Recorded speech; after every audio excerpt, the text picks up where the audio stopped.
So in today's video, we're going to focus on how to recycle or refurbish a secondhand frame that you can then turn around and use in your artwork. And the reason that I want to show you this is because the price of frames and the price of wood has gotten ridiculous.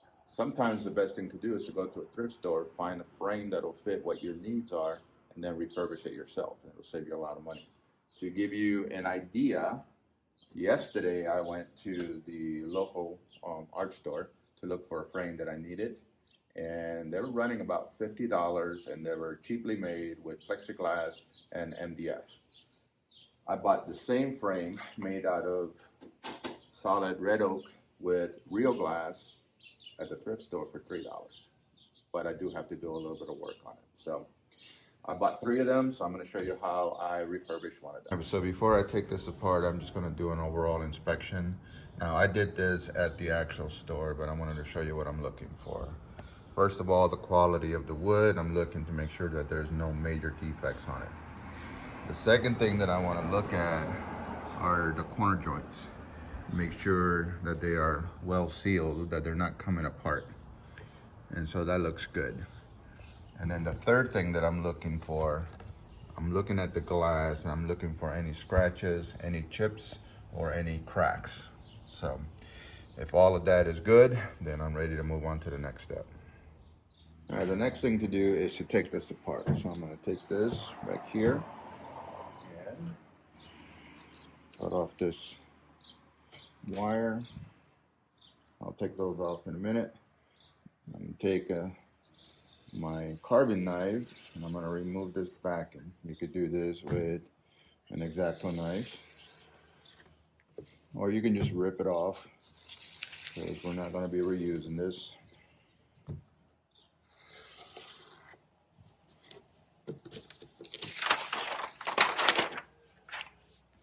Okay, now we need to remove these pins next, and you can just use a needle nose pliers for those. And just be careful, remember that there's glass on the other side, so just go through and remove all of these.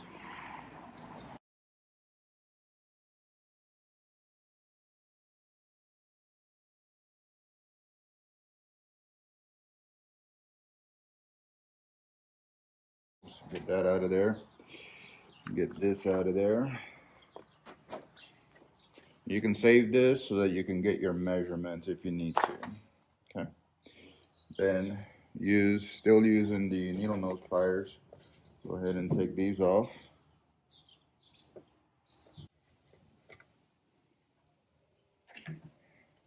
And remove the glass. Don't lose the glass, all of this, and that'll come off. You can see that. We'll get that cleaned up in a little bit. Okay, and then these are just stuck on, so you can take these right off. And then if you need to remove the extra, this stuff here, the paper, the easiest way to do that is to take a sanding board or any kind of sandpaper with 120 grit and just rub it right off. It doesn't take much effort, so I'll finish this out. And all you're doing is getting a nice clean surface so that when it's time to assemble this, you have a clean surface to put the new tape on. So I'll do that all the way around.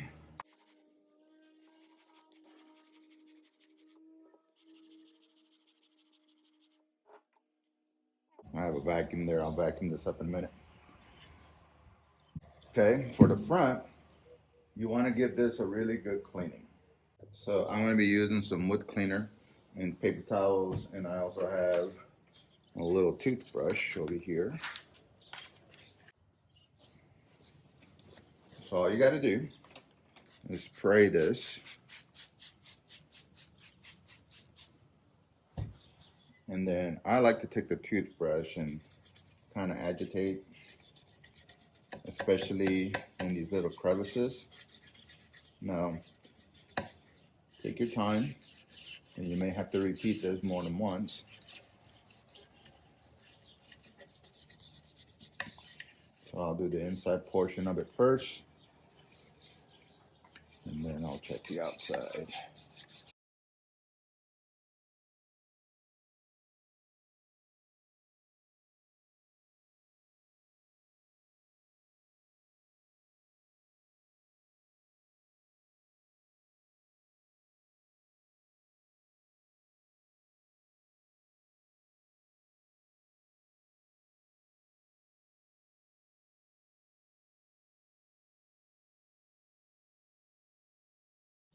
All right, so then I'm gonna go through and I'm just gonna check the whole thing and see what it looks like. If it looks good, then I can use it. But if I see like any major defects, then I'll hit those with a little bit of sandpaper and then put a little bit of stain on it, the same color stain on it.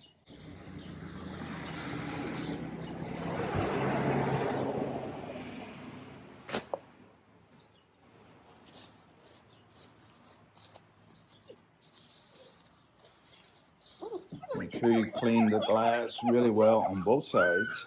Be careful when you do the edges, not to cut yourself. I've done that once or twice, so I try not to like run paper towel along the edge because sometimes you just get cut. Flip it over, grab the edge, flip it over. You can see some of the residual still there. Chances are that it's on this side. So that's why it's important that you clean both sides. Now this is the initial cleaning. I will clean it one more time before I assemble the piece, you know, with the new artwork in it. Let's see if that looks. Yeah, so all that residual stuff is gone. So that's ready to go. Now let's say that you do have to make a repair like you see right here. There's a couple of steps that you have to do. So the first thing that you want to do is you want to check to see if you have a stain that's similar. So I have a couple of different stains here. This is English chestnut and this one is red mahogany. So I'm going to do a test on the back to see if one of these colors is close, and if it's not, then I'll have to go and look for one.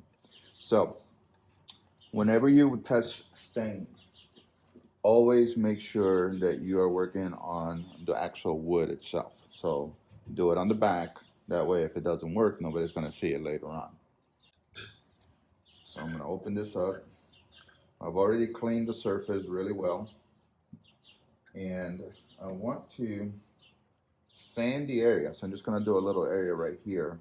And I want to do it here so that I can kind of compare it. So you want to sand the area with 220 grit and go with the grain.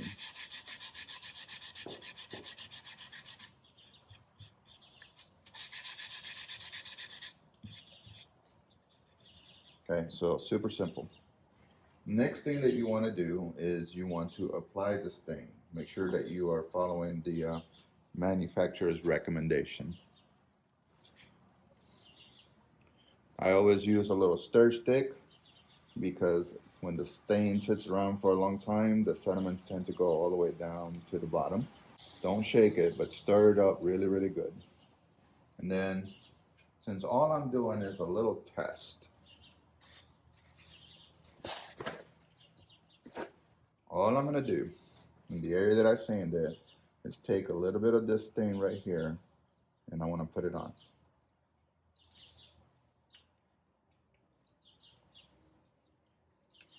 I'm going to let that soak in for about 5 minutes based on the recommendations, and then I'm going to wipe it, and then I'm going to compare it to the front and see if it's the right stain. If it's not, then we have to do another test.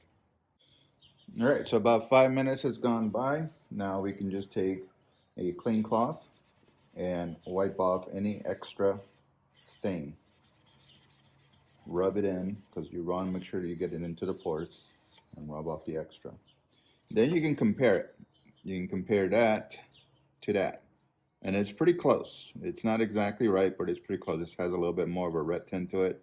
This has a little bit more of a brownish tint to it. So if you don't have the match, so like this one won't work because this is red mahogany, then what I would recommend is that you take the frame with you to the hardware store, and then try to find the stain that matches the frame. The big thing to remember is that when you're looking for stain, all you're looking for is color, not shine. So the shine comes with the top coat. So I'm going to go ahead and show you the next step for doing these little repairs, and then I won't stain it because I don't have the right stain, but it's pretty easy. Okay. So what you want to do is simply take some 220 grit sandpaper, and you want to basically blend these away. Don't stay in one spot and create a crevice. What you want to do is you want to fade it into the existing wood. It's important that you get back to the bare wood, right? Because the stain won't stick to whatever top coat is on here. It's not designed for that. You got to get it into the bare wood. So very little pressure. Try to keep my hands out the way here. And go with the grain. Very little pressure. And all you're doing is you're removing the stain, and you're trying to get rid of those little bumps, right? That's it.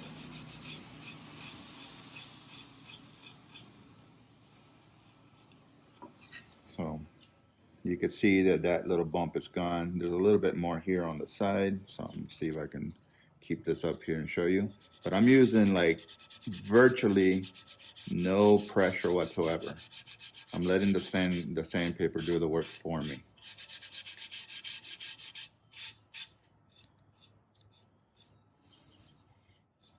Okay, but the important thing is to make sure that you get down to the bare wood. Okay? And then make sure that you clean it thoroughly. And for the sake of demonstration, I'm just going to use the same stain right here to show you that, you know, how this blends. By the way, this process would be exactly the same if you wanted to change the entire color. You would just sand the whole thing down to the bare wood, put whatever color stain you want on it, and then once the stain is dried, then you put a top coat on it. So let's go ahead and put just a little bit of this right here, just like we did on our test. Now I know that it's not the exact color, but I just want to show you the process.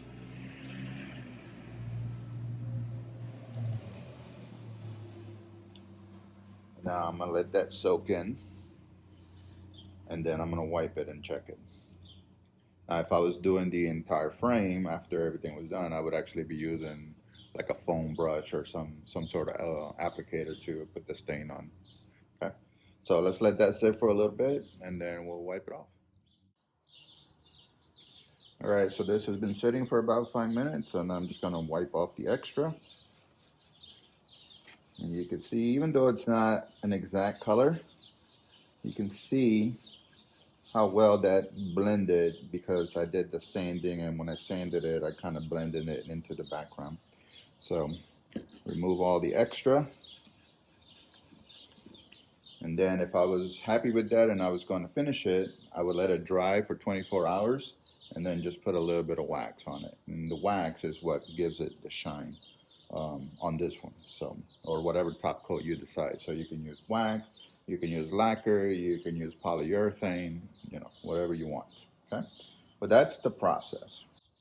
So let's say that I wanted to change the entire color, and I wanted to go from this color to, say, this color, which is red mahogany.